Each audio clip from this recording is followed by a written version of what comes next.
Anatomie de la tête et du cou. Certaines des propositions suivantes concernant l'os-hyoïde sont exactes. Lesquelles? A. La face antérieure du corps porte les insertions des muscles génioglosse et génio-hyoïdien. B. Le muscle hyoglosse s'insère sur l'os-hyoïde par 3 faisceaux. C. La grande corne porte l'insertion du muscle constricteur inférieur du pharynx. D. La petite corne porte l'insertion du muscle constricteur moyen du pharynx.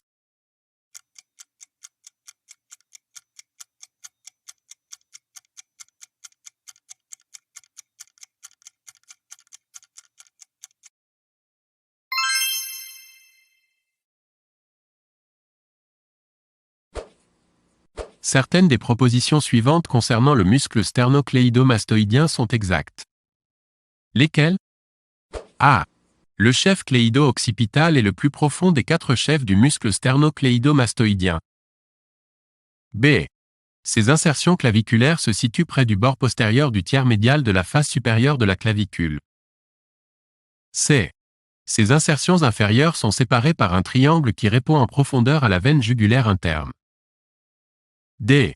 Le chef profond est fortement oblique en bas, en avant et en dedans.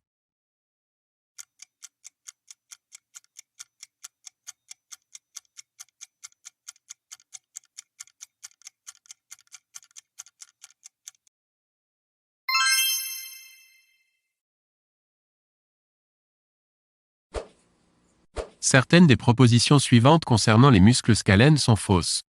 Lesquelles? A. Le muscle scalène antérieur s'insère sur les tubercules antérieurs des processus transverses des vertèbres C2 à C7. B. Les 3 muscles scalènes se terminent sur la première côte. C. La veine subclavière sépare les insertions distales des muscles scalènes antérieurs et moyens. D. Le muscle scalène antérieur est innervé par un rameau nerveux issu de C5.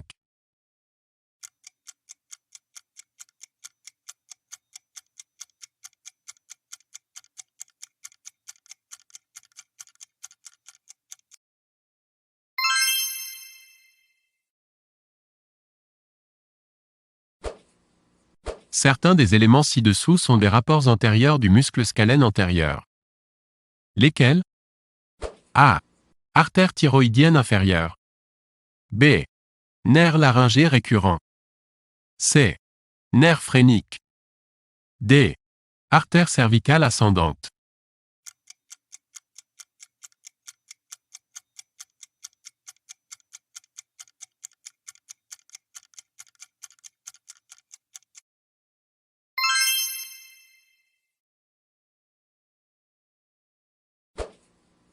Certaines des propositions suivantes concernant les muscles infrahyoïdiens sont fausses. Lesquelles? A.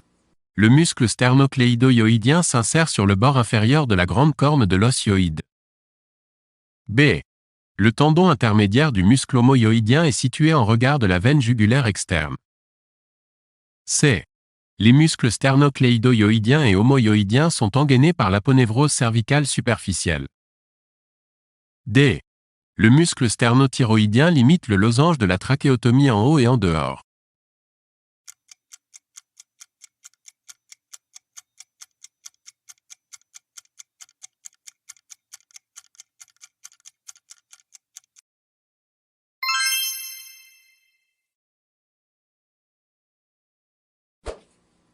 Certaines des propositions suivantes concernant les muscles du plancher oral sont exactes.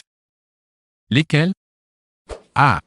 La glande sublinguale est située à cheval sur le bord postérieur du muscle mylohyoïdien. B. Le muscle génioglosse ne fait pas partie des muscles du plancher oral. C. Les vaisseaux mylohyoïdiens courent dans un sillon situé juste en dessous de l'insertion mandibulaire du muscle mylohyoïdien. D. Le ventre antérieur du muscle digastrique se termine dans la fossette digastrique, sur une surface plus étendue en dedans qu'en dehors.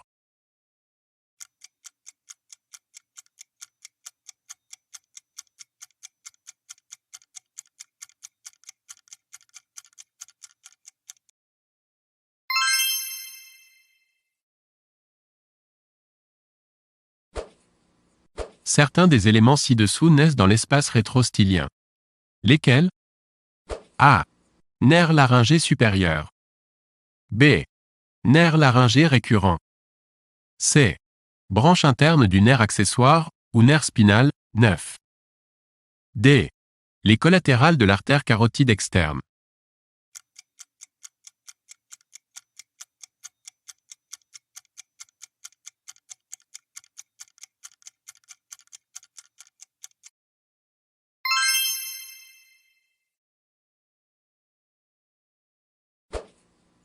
Parmi les muscles ci-dessous, lesquels reçoivent des fibres nerveuses, motrices, sensitives ou proprioceptives, du plexus cervical? A. Muscle sternocléido-mastoïdien. B. Muscle thyroïdien. C. Muscle droit antérieur de la tête, ou muscle petit droit antérieur. D. Muscle long de la tête, ou muscle grand droit antérieur.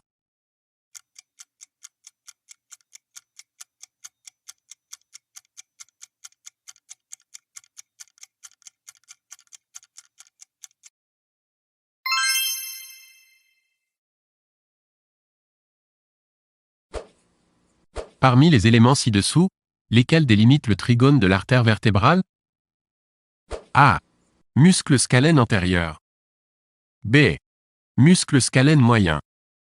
C. Faisceau inférieur du muscle long du cou. D. Faisceau inférolatéral du muscle long du cou.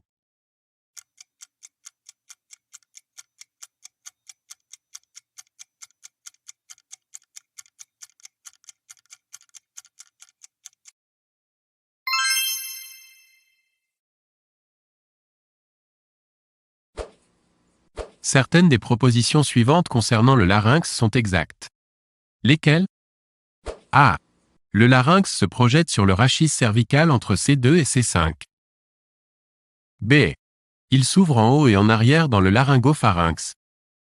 C. Les vraies cordes vocales correspondent aux cordes vocales supérieures, ou plis vestibulaires. D. Le larynx est mobile avec l'osioïde lors de la déglutition.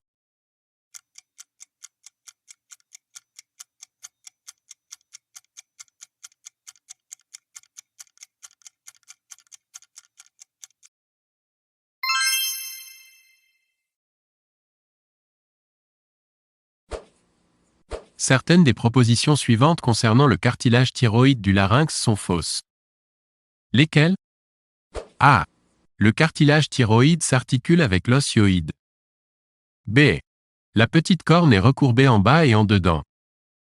C. L'incisure thyroïdienne échancre le bord inférieur des lames du cartilage thyroïde. D. Le cartilage thyroïde porte l'insertion du constricteur moyen du pharynx.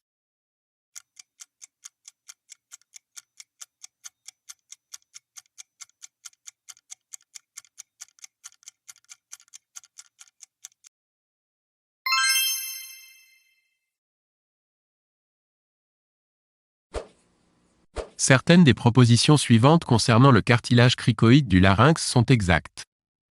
Lesquelles? A. Le cartilage cricoïde a la forme d'une chevalière à chaton antérieur. B. Le tubercule cricoïdien, ou rostre cricoïdien, est un relief de la lame cricoïdienne. C. L'orifice inférieur est circulaire alors que l'orifice supérieur est ovalaire. D. Les muscles crico-aryténoïdiens postérieurs s'insèrent de part et d'autre de la crête cricoïdienne médiane.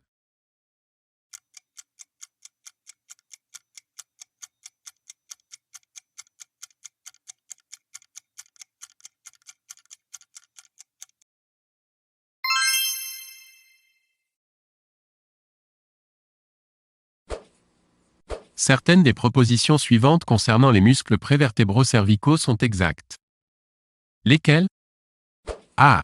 Le muscle droit antérieur, ou muscle petit droit antérieur, s'attache sur le processus transverse de l'axis, C2. B. Le muscle long de la tête, ou muscle grand droit antérieur, né du corps, ou partie basilaire, de l'os occipital. C. Le chef interne, ou longitudinal, du muscle long du cou ne s'insère pas sur les processus transverses des vertèbres cervicales. D. Tous les muscles inclinent la tête du côté de leur contraction.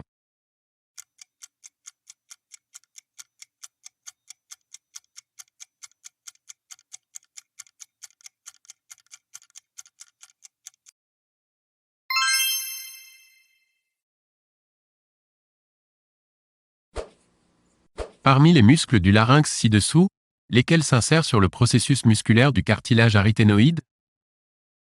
A. Muscle ari-épiglottique. B. Muscle crico-aryténoïdien postérieur. C.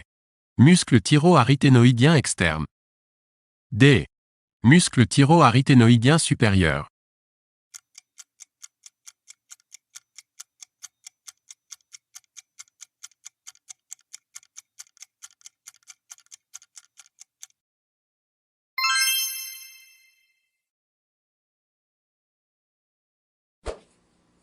Parmi les muscles du larynx ci-dessous, lesquels sont innervés par la branche latérale du nerf laryngé inférieur?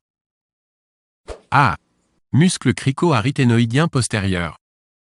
B. Muscle thyro-aryténoïdien externe. C. Muscle crico-épiglottique.